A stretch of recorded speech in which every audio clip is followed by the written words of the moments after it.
આજે આપણે એક એવા શૂરવીરની વાત કરવાના છીએ જેમના નામથી અંગ્રેજો પણ કાંપતા હતા.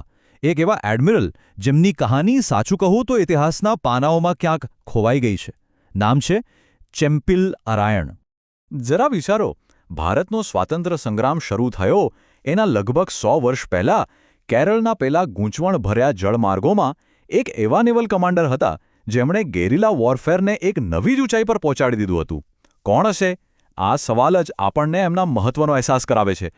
તો ચાલો આ રહસ્ય પરથી પડદું ઉઠાઈએ. એ વિસરાયેલા નાયકનું નામ છે ચેમ્પિલ અરાયન. જી હા, એમનું આખું નામ હતું ચેમ્પિલ અનંત પદ્મનાભન વલિયા અરાયાન. અને એમના પદ જો, ત્રાવણકોર નૌકાદળના એડમિરલ. અને એટલું જ નહીં, ભારતના સૌથી પહેલા ક્રાંતિકારીઓમાં એમની ગણતરી થાય છે. આટલા પરથી જ સમજી શકાય કે એમનું કદ કેટલું મોટું હશે. પણ સવાલ એ છે કે આ લડાઈની જરૂર કેમ પડી? એ કયો સમય હતો જ્યારે ત્રાવણકોરમાં બળવાની આગ ભભૂકી ઉઠી હતી? ચાલો સમજીએ. કોઈ પણ મોટી લડાઈ એકલા ન લડી શકાય, ખરું ને? અરાયન એકલા નહોતા. એમની સાથે હતા ત્રાવણકોરના શક્તિશાળી દિવાન વેલુથમ્પી દલવા. વિચારો, એક બાજુ નૌકાદળના એડમિરલ અને બીજી બાજુ રાજ્યના દિવાન. આ એક જબરદસ્ત ગઠબંધન હતું. અને બંનેનું લક્ષ્ય બસ એક જ: બ્રિટિશ ઈસ્ટ ઇન્ડિયા કંપનીને જડમૂળથી ઉખાડી ફેંકવી. અને હવે વાત કરીએ અસલી એક્શનની. એ યુદ્ધની જેમાં અરાયનની ખરી કસોટી થઈ. એમનું યુદ્ધનું મેદાન હતું કેરલાના બેકવોટર્સ. અને એ મેદાનના તેઓ સાચા અર્થમાં મહારથી હતા. એમની હિંમતનો સૌથી મોટો દાખલો એટલે કર્નલ મેકોલે પરનો હુમલો. પ્લાન એકદમ સિમ્પલ પણ ખતરનાક હતો. રાતના અંધારામાં બ્રિટિશ રેસિડેન્ટના ઘરે ઓછીંતો હુમલો કરવો. અરાયણે પોતે આ હુમલાને લીડ કર્યો. અને પરિણામ? અરાયનની સેનાએ એ ઘર પણ કબજો કરી લીધો અને કર્નલ મેકોલેને પોતાનો જીવ બચાવવા માટે હોડીમાં બેસીને ભાગવું પડ્યું. એ માંડ બચ્યા. આ વાક્ય બહુ નાનું છે પણ એની અસર બહુ મોટી હતી.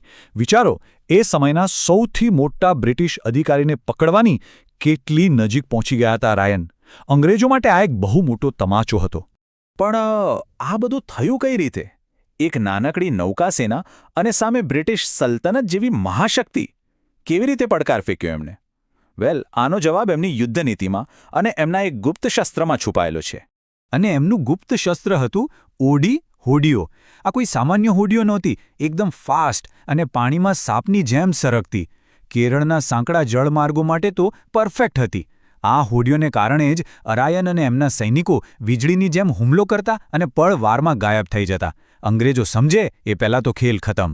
પણ દરેક વીરગાથામાં એક એવો વળાંક આવે છે જે હૃદયને ભારે કરી દે છે.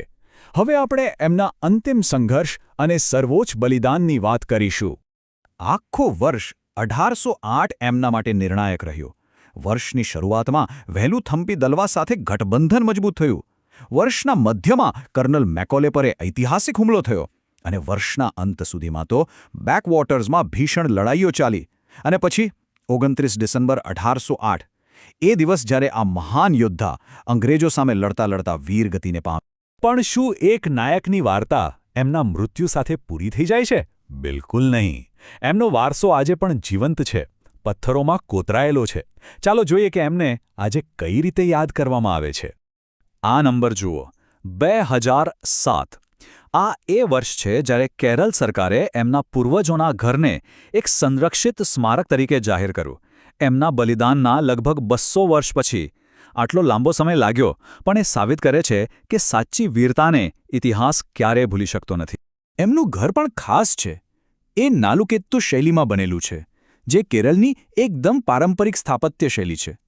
એમાં હોય શું કે ઘરની બરાબર વચ્ચે એક ખુલ્લું આંગણું હોય છે. આ માત્ર એક ઘર નથી, પણ એ સમયની સંસ્કૃતિ અને જીવન જીવવાની રીતનો એક જીવંત નમૂનો છે. તો આ ઘર આવેલું છે વૈકોમ પાસે ચંપુમાં. હવે એ એક પ્રોટેક્ટેડ મોન્યુમેન્ટ છે. પણ સૌથી રોમાંચક વાત ખબર છે કઈ છે? ત્યાં આજે પણ એમની તલવાર અને બીજી અંગત વસ્તુઓ સાચવીને રાખવામાં આવી છે. આ એ જગ્યા છે જ્યાં આપણે ઇતિહાસને સ્પર્શ કરી શકીએ છીએ અને એ યોદ્ધાની વીરતાને મહેસૂસ કરી શકીએ છીએ. અને આ આખી વાત આપણને એક સવાલ પર લાવીને મૂકી દે છે.